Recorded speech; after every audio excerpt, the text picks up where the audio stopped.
il y avait deux choses qui me trottaient en tête, l'entrepreneuriat, puis vraiment trouver quelque chose où j'allais pouvoir donner au suivant, puis avoir vraiment un grand sens.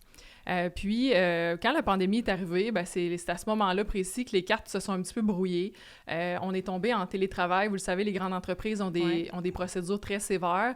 On pouvait pas nécessairement aller voir nos clients sur le terrain. Puis là, j'étais démoralisée complètement. J'ai dit, c'est peut-être mon signe, c'est peut-être un moment. Donc, j'ai voulu investir en immobilier.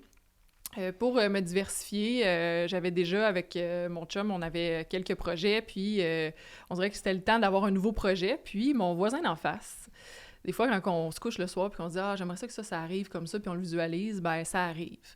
Fait que c'est vraiment ça qui est arrivé. Donc Pierre-Luc Morin, mon voisin d'en face, débute son entreprise, je le vois à travers ses projets, puis je dis « Mon Dieu », il part de bonne heure, il arrive tard. D'après moi, il est en train de monter quelque chose de super solide. Puis je vois Un ses travaillant. projets. Un vrai travaillant. Puis je Ouais. me dis, je vais aller m'asseoir avec, je vais aller voir. Donc, je suis allée voir quelques entrepreneurs de la région pour savoir, tu sais, y a-t-il des projets que je pourrais investir, qu'est-ce qu'on pourrait voir. Puis quand on est allé s'asseoir ensemble, dans le fond, il m'a partagé là où il en était avec son entreprise, mais il m'a surtout partagé la réalité de son frère. Donc, le frère de Pierre-Luc, Marc-Antoine, vit avec une déficience intellectuelle depuis la naissance.